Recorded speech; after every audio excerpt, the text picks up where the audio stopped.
Hi there, Lindsay here, the Frugal Crafter. Today we're going to paint this carousel horse, and we're going to work with oils. And the first thing I like to do when I'm going to start an oil painting is to grab an oil pastel. Any brand is fine. These are inexpensive Pentel oil pastels, and sketch right onto my canvas. Now I'm going to put a reference photo on my blog, thefrugalcrafter.wordpress.com, so you can sketch right from the photo that I'm going for if you want to. So I basically got that a straight line down from the front of the face, going around the snout, the mouth, getting that chin in there that's pretty pronounced. And you don't have to worry about making any straight lines here because you can always remove them with some paint thinner. So please don't, be inhibited while you're sketching. This video is brought to you by jerrysartorama.com. I'll be using supplies from Jerry's, and I will link them up in the video description, as well as with a coupon code so you can save some money and save some shipping if you do place an order. And I thank them so much for their support. I'm just sketching in the nostril there. I started to put the bridle in, which is that kind of line across the nose. I've got the little kind of round loop that connects all the different bridle pieces.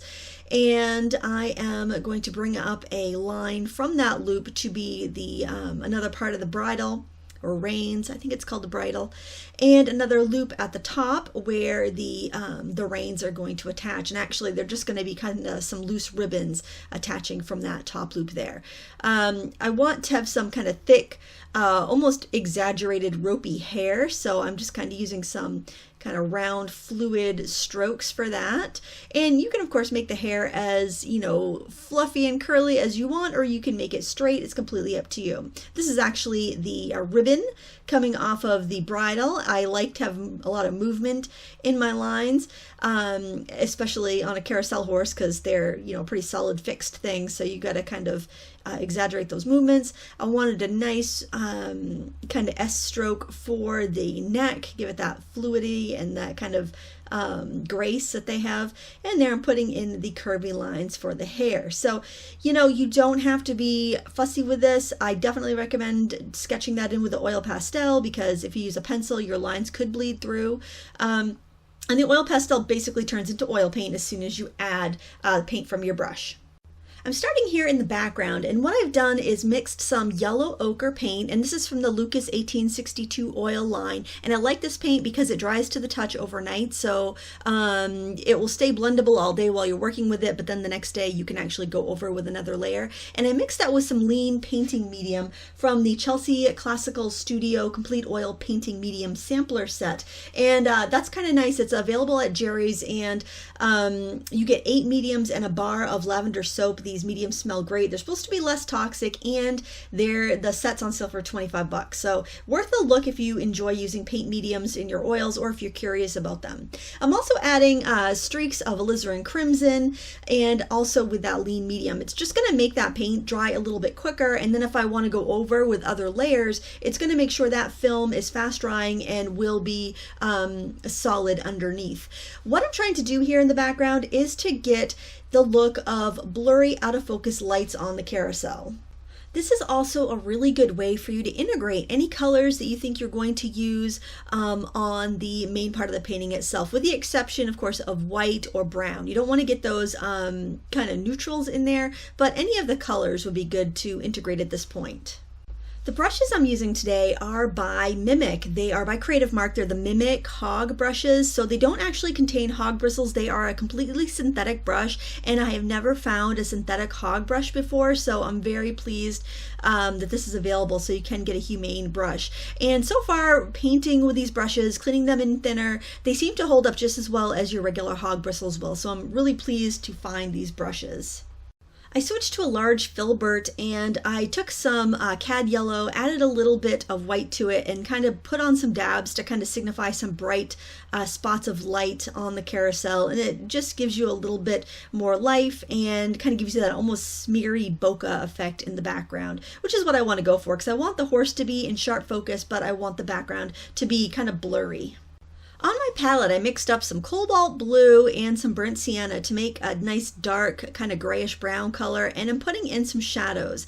I'm putting these shadows next to like the ribbons and the bridle on the horse, so that way when I go in and mix in my kind of creamy white color for the horse's fur, I'm going to be able to blend into that and get some really nice shadows. When I work in oils, I like to do my darks first, and especially if I'm going to do something that's predominantly a light color, because I find any pigment with white in it, the white just takes over. It's such a strong color, especially like a titanium white, which is what I typically use because it is so opaque. So I like to go in and get these darks in right off the bat to help me be able to blend easily, but also to help me retain my shadows and get an idea of what sort of value scheme I'm going to want in my painting. Now I want to move on to the horse's fur, and the reason I want to do that before the hair is because the hair overlaps, and when I'm working with oils or acrylics, I like to work back to front basically. So that's why we put the background in first, because we can always overlap our horse on top of it and not have any gaps and have a really nice clean edge. So whenever I am working with an opaque medium such as oil paints, you can do the same technique with acrylics, guys. You do not have to use oils if you don't prefer oils. I just like to work in that back to front kind of method. In fact, if you wanted to paint the whole background with those crazy colors, let it dry and then sketch in your horse on top, you can. But if your sketchy marks go a little bit wild, then you're gonna have to repaint the background. So, or remove those, those marks and potentially disrupt your background. So that's the only reason I like to work in that method. You can do whatever you want in your painting though. So you can see here how I can kind of block in these colors and get a little blending done at the same time. I think it's a really fun way to paint, and it really is probably the quickest way to paint with oils.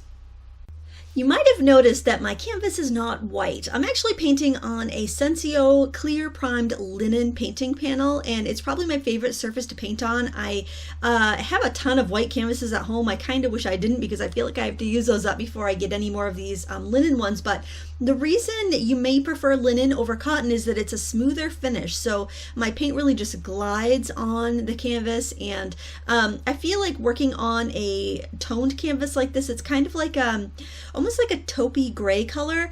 It really helps you get true values as you're painting. It's just, I think, a little easier on your eyes than that bright white. And I actually think it's a little easier to film on too. So you can let me know in the comments below if you like the way that looks versus like a white canvas. As you're watching it from home. It'd be really interesting. Now, because these are oils, they're going to stay wet, I can just pick up white paint here and there and adjust my values.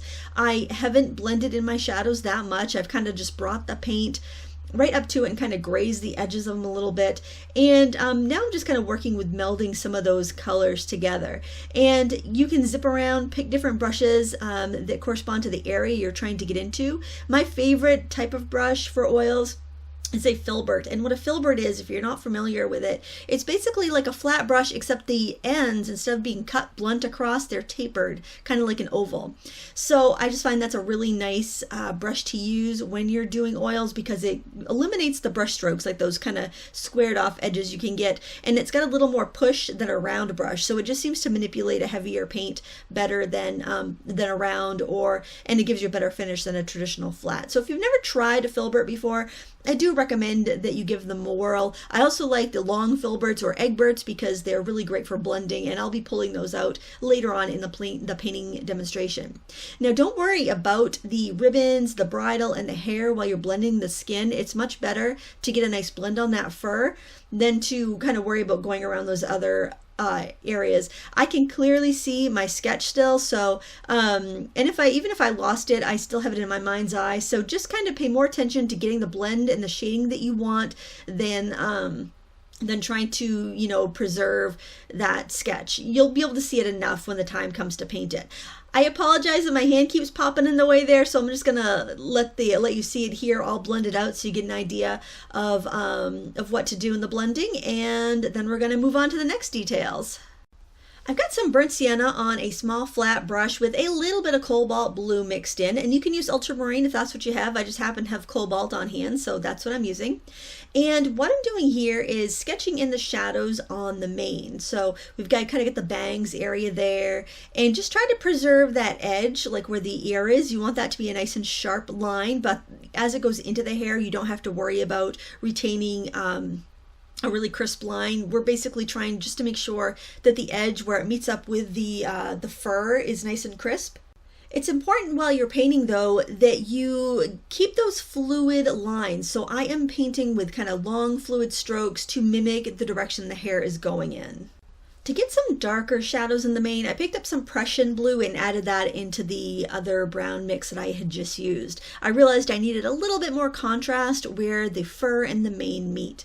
And now for the highlights, I am simply using white and yellow ochre, and I'm kind of filling in the rest of the hair. And I apologize again for my hand being in the way.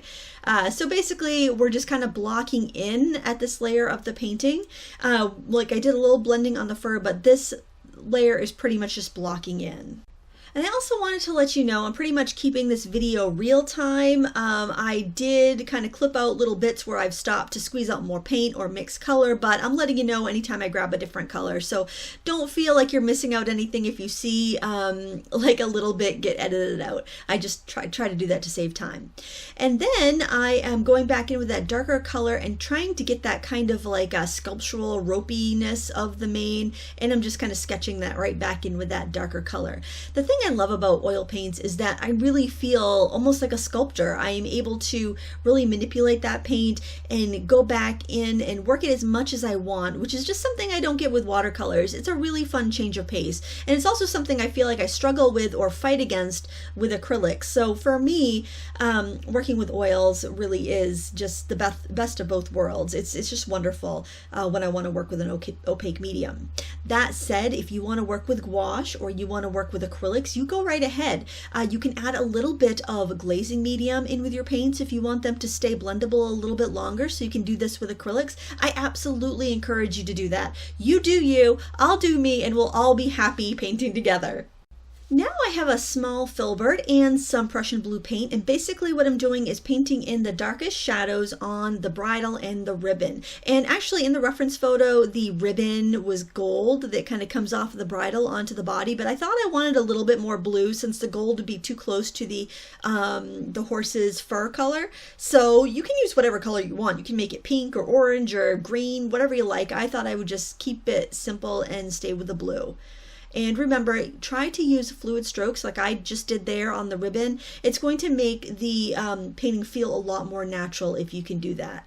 Also, like if you hold your brush at a 90-degree angle to the canvas, you're going to have better brush control. So it's just a great habit to get into with regardless of whatever medium you're using. Now you can paint this painting without mediums if you want to, especially if you're using the Lucas 1862 oils, because they will be dry to the touch tomorrow. And often all that I usually use is just like a little bit of paint thinner in my bottom layers, and then I'll use a little linseed oil in my top layers. And that's certainly a very easy way to approach it. But if you are curious about mediums, then it's a great time to try it. Generally, when I feel like I want to use a medium, it's when I feel like my brush is dragging. So if I was painting this ribbon and I was getting a broken brush stroke, like I was getting a lot of the canvas showing through and it not filling the tooth of the canvas, that would be a good time for me to go ahead and dip my brush in some medium and mix that in with my paint. I picked up a clean brush and some white paint, and now what I'm doing is going in and adding the highlights on the bridle, and I'm able to kind of go next to that blue and then kind of brush across both of the colors to get that little bit of a blend. I did switch to a smaller flat brush for this, mainly because that's what I had clean on my table, and I'm just kind of adjusting the highlights on these bridles. Now I like to work with a bunch of brushes. I like to have a bunch out at once just because I like to always have a clean dry brush ready to grab. When you're done working for the day, I like to clean my brush in a paint thinner or a brush cleaner, and then I wash them with brush soap, and I use the lavender brush soap that came with this kit, which is very good. Other than that, I really like the General's brush cleaner because it comes in a plastic case and you don't have this like soggy goopy brush cake sitting around waiting to dry out. So what I think I'm going to do is finish up my General soap and then put the lavender soap that came in the sampler pack into that case, because it's a lot nicer to clean your brushes if the cake of soap is in a little plastic case. You can also buy like a little piece of, or recycle a little piece of plastic, you know, Tupperware or something for that purpose. So this is pretty fun. I really love doing the highlighting because you just kind of put down a little bit of color and then you can blend it so easily. It's just really nice. It's up to you how much medium you add. Generally, if I'm going in with a white, I don't add medium because I'm usually going over another color to blend in that highlight. So there's some medium there that's wet already that's going to mix in with my paint. And the medium does make it a little more transparent because you're spreading out that paint. So kind of keep that in mind. It's really nice to use a medium or a linseed oil when you go in to do another layer, because it makes that layer dry a little slower. So it's better for the painting, but it also gives you that beautiful luminosity so you can see through those glazes of paint. And it just gives you a really, really rich color to work with.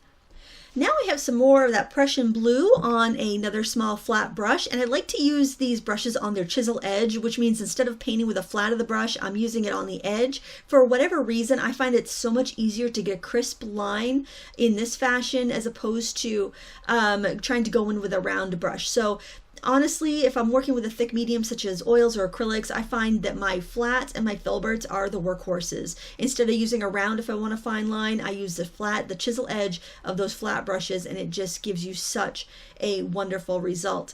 So you can go back in and you can play with any of your darks. If you feel like you lost your shadows, you can reclaim them. And it's also a really great way to sharpen up edges, because you can kind of almost push the paint out to the edge with the chisel edge.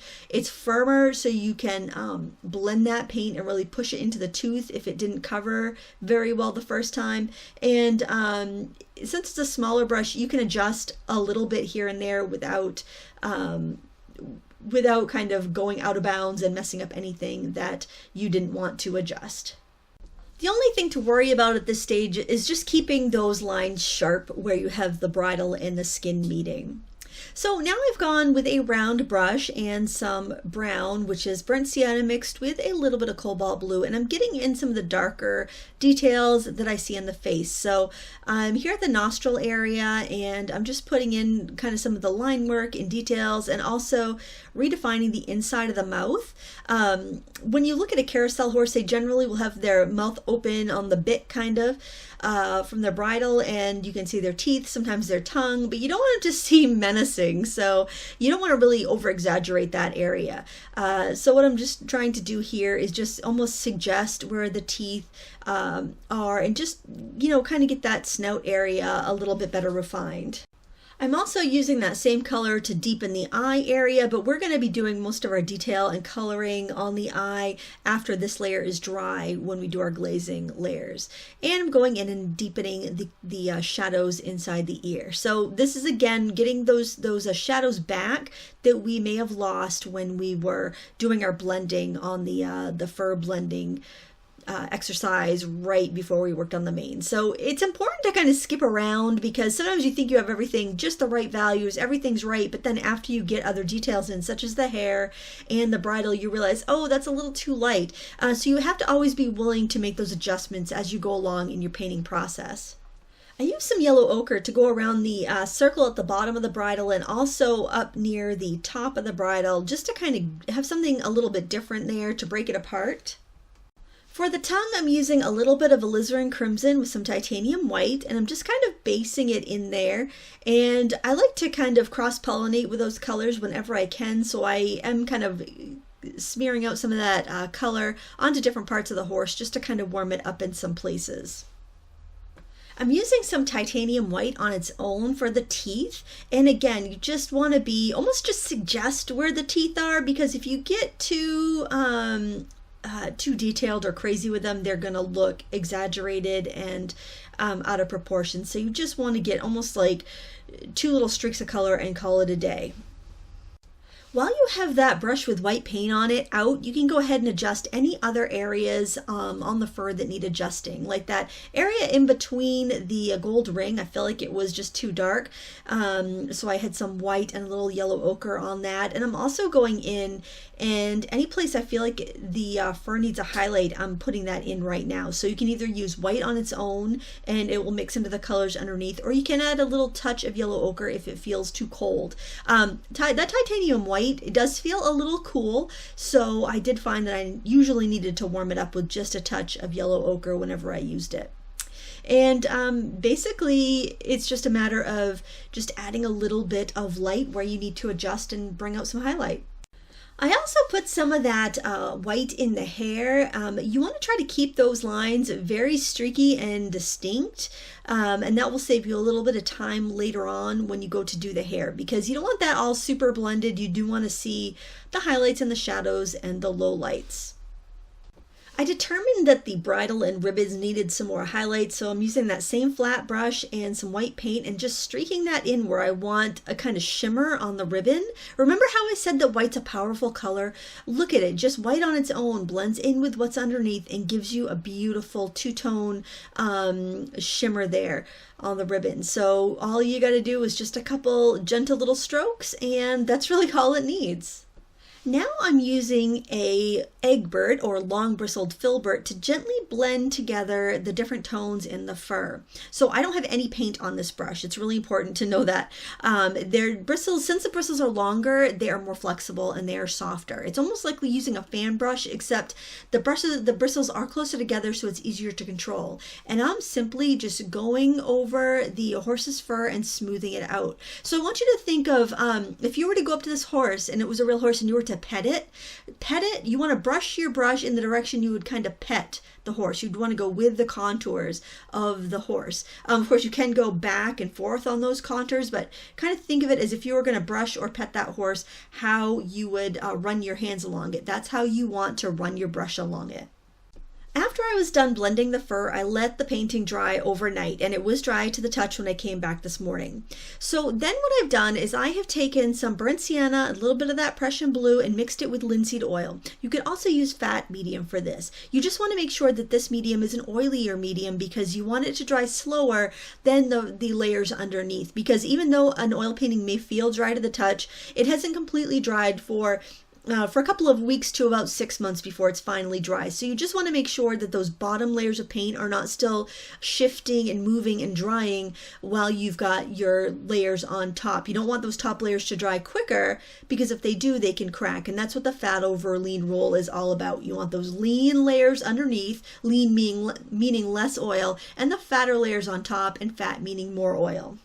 And the reason I'm putting this darker glaze right next to the horse's face is to make him stand out a little bit more from the background. When I came back and looked at this painting this morning, it just looked like there was not enough value difference between the horse and the background. When I squinted, it all seemed to blur together. So I just needed to do something to kind of break those two elements apart a little bit.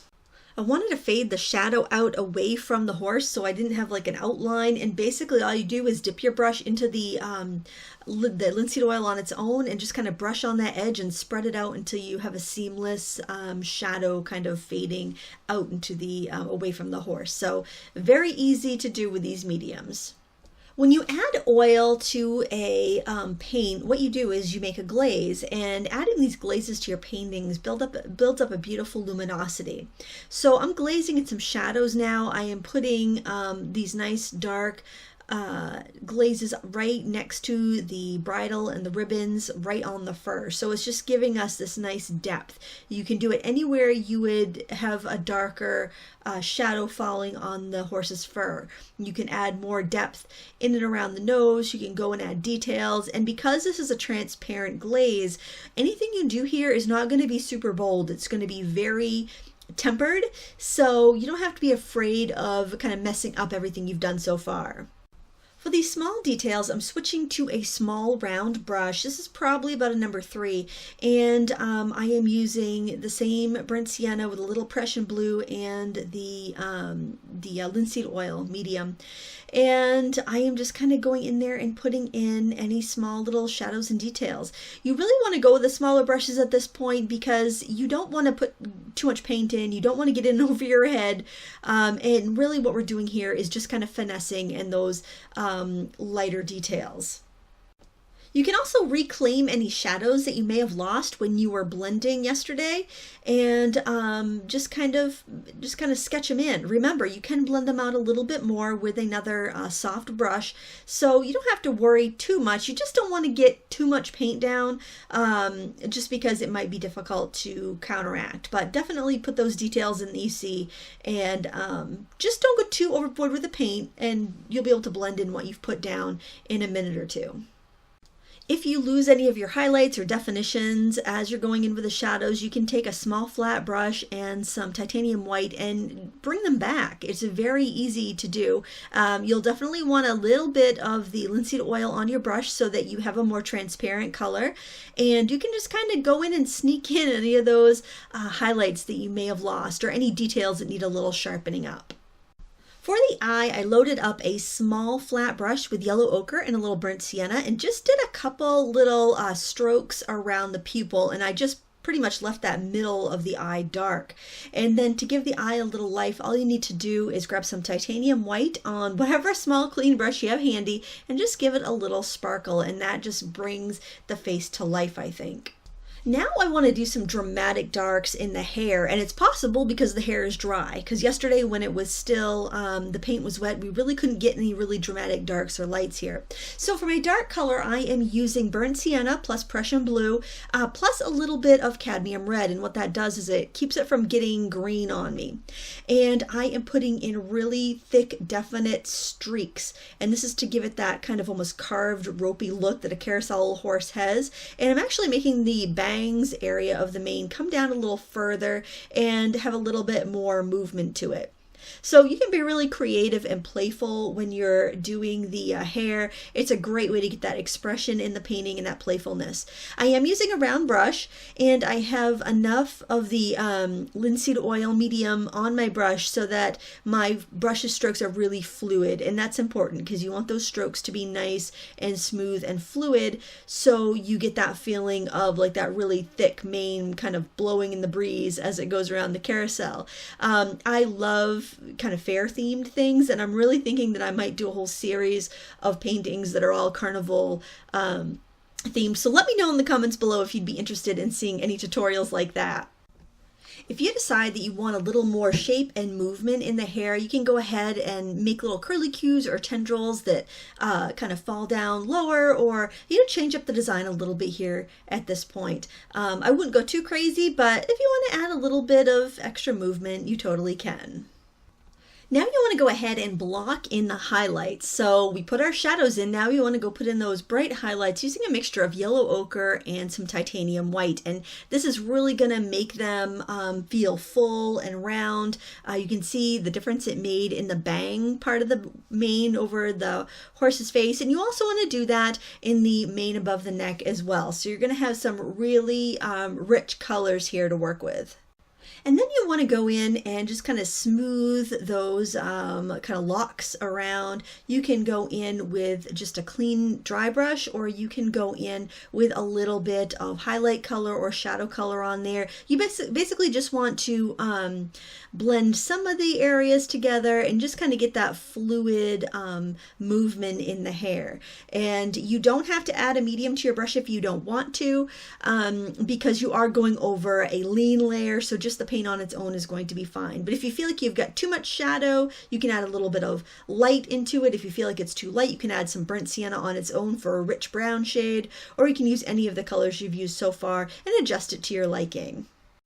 Now I'm using a flat brush, Prussian blue, and a little bit of linseed oil to do another glaze on the bridle. And I'm basically just kind of putting down the paint, adding a little bit of the glazing medium to my brush and dragging it down any place I want that richer color. So by doing a glaze, meaning the paint plus some linseed oil, it's giving me these luminous transparent layers that really make the paint glow. So that's kind of the benefit of painting in layers versus alla prima or all at once. You do get to build up some really richness and color, and it's also a lot of fun to paint in this method. So I do recommend that you use a faster drying oil paint like the Lucas 1862 if you want to be able to work on it a little bit every day and not have to wait quite so long for it to dry. For the jewel at the top of the bridle, I just simply painted the center with the Prussian blue and then just threw a few quick little chops of white in there for sparkle, and that's really all you need to do to that. And then for the frame around the jewel, all I did was I just went around with a round brush, and I used a mixture of alizarin crimson and titanium white. I didn't get a very good circle there, so I'm gonna go back in with some more paint and just kind of round that out a little bit more. There is a little bit of a scallop design on the circle, so I'm just kind of dabbing in the alizarin crimson on top of the pink mix that I had made and calling that good for now. I'm using a round synthetic Taklon brush here to do some details on the edges of the bridle and also the ring at the bottom. This is basically yellow ochre plus lemon yellow plus white to get this nice bright creamy yellow that I am edging the ribbon with and also adding accents on the rings. And I urge you to have a bunch of clean brushes to work from, because a lot of times your brushes will get dirty as you're painting, and you can clean them in thinner, but to properly clean them, you need to clean them in soap and water, but then you can't use them again with oil paints until they're completely dried out. That is unless you're using water mixable oils. So having a bunch of brushes that you can grab to do these details with at the end is really handy. Also, as you are working here, keep a rag handy that you can wipe your brush off in between strokes, because you will pick up some of that blue off of the ribbon. So like here, I'd be wiping my brush and reloading it on my palette, and I'd be doing that between every stroke. And I am cutting that dead time out of the video just because it's kind of boring, but I wanted you to know that that's what's going on between each stroke, so that you don't end up with a big green muddy mess trying to recreate this and wondering why it's not working out the way that mine is. So that's why. I also added some kind of dabs or dots around that jewel on the top of the bridle with that same golden color. And then lastly, I just went through with some white and put on some just little sparkles, basically. It's kind of like the icing on the top of the cake. I went through and added some shine on the golden ring, a little more sparkle on the jewel, a little bit on the top frame of the jewel up top, and that was pretty much it. I want to thank you so much for watching this tutorial today. Please give me a thumbs up if you enjoyed it, and if you want to find any of the supplies I used, I will link them in the video description. I want to thank jerrysartorama.com for sponsoring this video today, and for all the support they give me here on the Frugal Crafter YouTube channel. Thank you so much for watching, and until next time, happy crafting!